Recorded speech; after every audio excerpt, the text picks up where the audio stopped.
नमस्कार। आज आपका स्वागत है पुनः। आज हम जो वीडियो लेके आए हैं इसमें कुछ एमसीक्यू होंगे लगभग 50 और जो कि सैंधव काल, मौर्य काल और गुप्त काल पर आधारित कुछ विषयों से टॉपिक से लिए गए हैं। और एमसीक्यू सीरीज में लगातार हम इतिहास पर और कुछ पोइम्स में इंग्लिश लिटरेचर की भी वीडियो ला रहे हैं। आप ज़्यादा से ज़्यादा मेरे वीडियो को लाइक, शेयर और सब्सक्राइब करें। आज ही का पहला क्वेश्चन हमारा, प्राचीनतम वेद ऋग्वेद में मंडलों की संख्या है 10, 15, 20 या 5। प्राचीनतम हमारा वेद है वो ऋग्वेद है और उसमें मंडल 10। एकमात्र वेद पद्य व गद्य दोनों भागों में रचा गया। ऋग्वेद, यजुर्वेद, अथर्ववेद, सामवेद। एकमात्र वेद है जो गद्य और पद्य दोनों भागों में, वो यजुर्वेद। सामवेद था पूर्णतः पद्य भाग में था, यानी इसमें ऋचाओं का वर्णन था, जो गाने योग्य गीत होते हैं उनका। आयुर्वेद किस वेद का उपवेद है? ऋग्वेद, यजुर्वेद, अथर्ववेद या सामवेद। तो आयुर्वेद है वो ऋग्वेद का उपवेद माना गया है। वेदांग कितने हैं? 3, 4, 5 या 6। वेदांग 6 माने गए, जैसे शिक्षा, व्याकरण, कलाप, निरुक्त, छंद। तो इस हिसाब से ये 6 वेदांग अलग अलग है। योग दर्शन के प्रवर्तक कौन थे? योग दर्शन के प्रवर्तक किन्हें माना जाता है? कपिल मुनि जी को, पतंजलि, कणाद, गौतम। तो योग दर्शन के प्रवर्तक थे पतंजलि, और जो हमारे कपिल मुनि जी थे वो सांख्य दर्शन के प्रवर्तक माने जाते हैं। पूर्व मीमांसा दर्शन के प्रवर्तक माने जाते हैं बादरायण, जैमिनी, कणाद, गौतम। तो पूर्व मीमांसा दर्शन के प्रवर्तक जैमिनी। गौपथ, नेक्स्ट क्वेश्चन, गौपथ ब्राह्मण किस वेद की रचना है? ऋग्वेद, यजुर्वेद, सामवेद, अथर्ववेद। जो गौपथ ब्राह्मण ग्रंथ है ये अथर्ववेद की रचना है। प्रत्येक वेद की गद्य रचना ही ब्राह्मण ग्रंथ है। तो प्रत्येक वेद की जो गद्य रचना है वो ब्राह्मण ग्रंथ है। त्रिपिटक किस धर्म से संबंधित है? जैन, बौद्ध, हिंदू, कोई नहीं।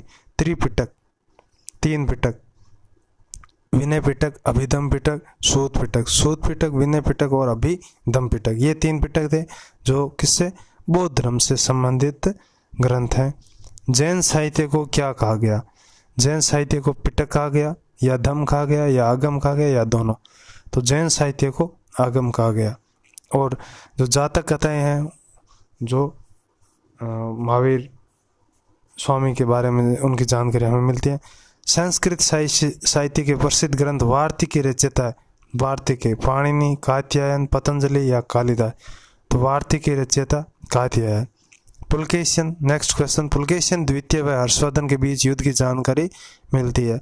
ये क्वेश्चन थोड़ा आगे का हो गया। प्रयाग अभिलेख, ग्वालियर अभिलेख, ऐहोल या एरन अभिलेख। तो इसकी जानकारी हमें ऐहोल अभिलेख से मिलती है। पुलकेशियन व हर्षवर्धन का जो राज्य का था 606 से शुरू हुआ, जो कि राजपूत काल से जस्ट पहले का था, जो 7वीं सदी की बात हो गई। यहाँ ऐहोल अभिलेख इनकी जानकारी मिलती है। प्रयाग परिस्थिति है मौर्यकालीन, गुप्तकालीन, वर्धन या पूर्व मौर्य। तो प्रयाग परिस्थिति है जो गुप्तकालीन है, और इसको लिखा प्रयाग परिस्थिति को वो, इसमें समुद्र गुप्त की विजयों के बारे में उल्लेख है, जो 5 चरणों में होके गुजरी, जिन्होंने उत्तर भारत के कुछ राज्यों को, राज्य के राजाओं को हराया, दक्षिण भारत के कुछ आठविक राजाओं को, और विदेशी कुछ राजाओं के राज्यों को भी इन्होंने जीता। इसका जिक्र मिलता है गुप्त काल। भानुगुप्त के एरन अभिलेख से हमें जानकारी मिलती है सती के बारे में, बाल विवाह के बारे में, यज्ञ के बारे में, या विधवा विवाह के बारे में। तो एरन अभिलेख से हमें सती प्रथा की जानकारी मिलती है, भानुगुप्त का था। और ऐसा माना जाता है कि वहाँ का उस समय राजा गोपराज की जो पत्नी थी, उसकी विधवा होने के बाद में सती होने का उल्लेख है, वो एरन अभिलेख से मिलता है। गार्डन चाइल्ड ने प्रथम नगरीय क्रांति किसे कहा? वैदिक सभ्यता का, मौर्य सभ्यता, या मिस्र सभ्यता, या सिंधु सभ्यता। तो गार्डन चाइल्ड ने प्रथम नगरीय क्रांति सिंधु सभ्यता को कहा। यह एक नगरीय सभ्यता थी, और उसी प्रकार वैदिक सभ्यता यह एक ग्रामीण सभ्यता रही। और सिंधु सभ्यता के अगर बात करें तो जितने भी हमें शहर मिले वो शहर रूप में थे, यानी नगर थे। और नगरों की भी अलग अलग भाग होते थे, एक पश्चिम भाग हुआ करता था और एक पूर्वी भाग हुआ करता था। आगे, सैंधवकालीन सभ्यता खोजा गया प्रथम शहर धोलावीरा, लोथल, हड़प्पा या मोहनजोदड़ो।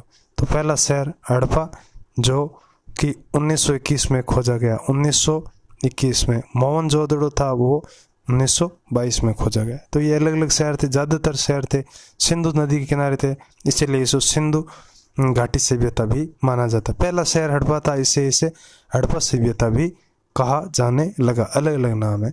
असित्य का चयन करें। मांडा चिनाब नदी किनारे, आलमगीरपुर हिंडन नदी के किनारे, देमाबाद परवरा, सुत कोंगेडोर सिंधु नदी के किनारे।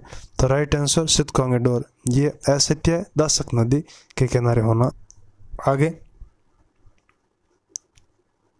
17 सिंधु सभ्यता में दुर्ग टीला बना होता था पश्चिम भाग में, पूर्वी टीले भाग में, उत्तरी या दक्षिणी भाग में। तो दुर्ग हुआ करता था वो पश्चिमी ऊपरी भाग में हुआ करता था।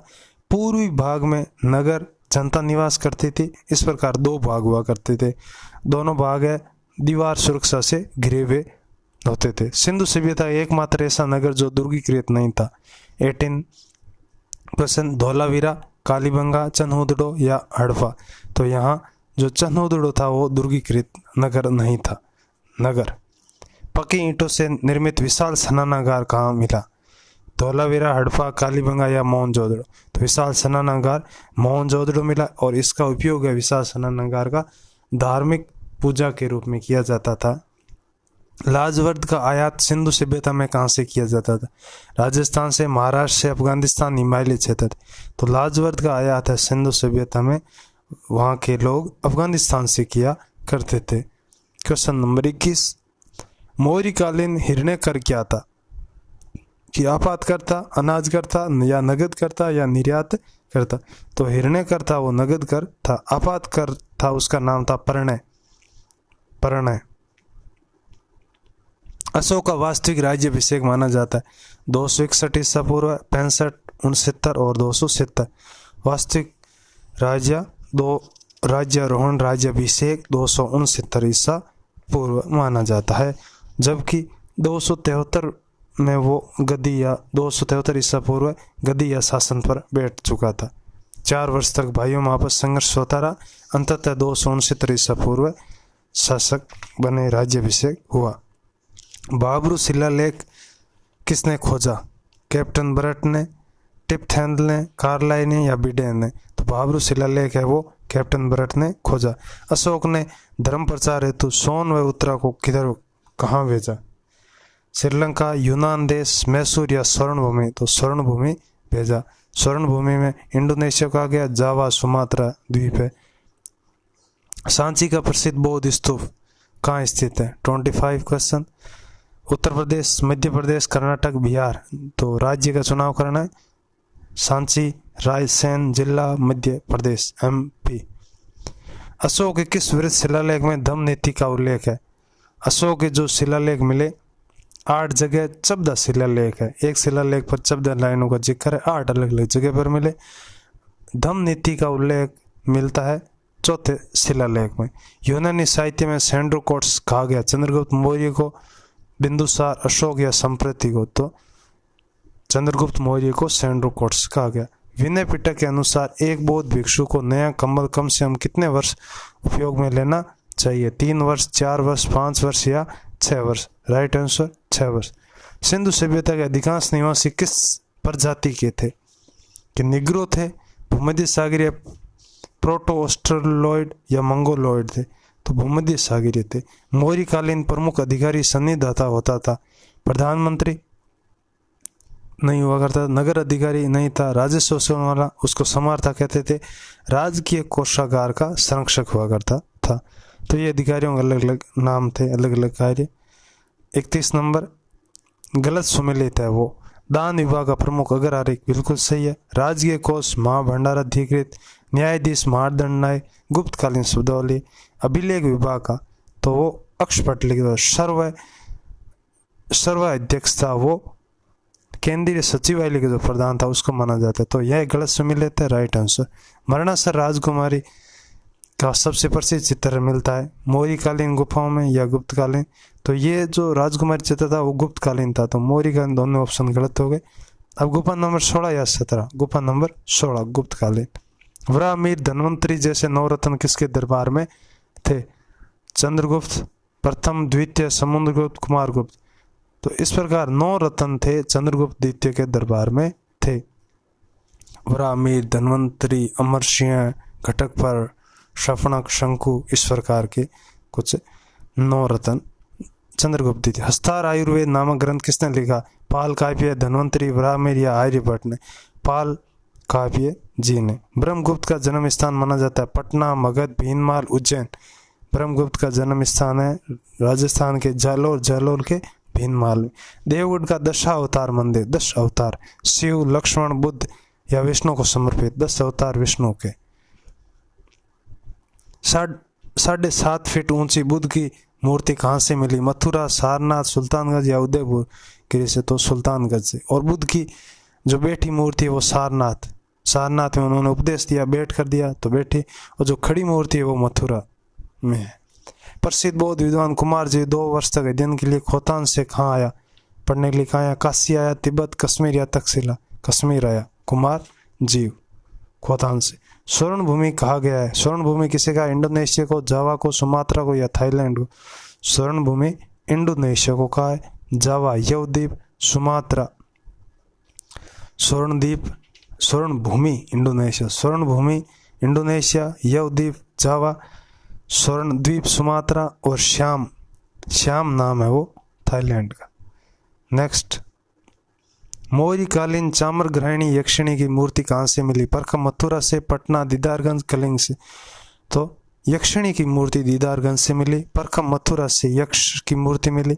असत्य चुनाव, छल्लेदार कुएं जो सबसे पहले मौर्य काल में गंगा घाटी में पाए गए, छल्लेदार कुएं मौर्य काल के थे, गंगा घाटी में पाए गए, बिल्कुल सही।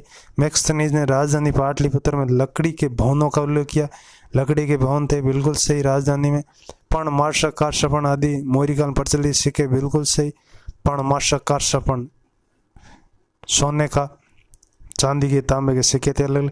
आठविक सीमावर्ती दुर्गों का रक्षक होता था, ये गलत है। आठविक था वो वनों का था, सीमावर्ती का तो अंतपाल था, तो आठविक वनों से था, तो ये असुमेलित है, गलत लिखा हुआ है।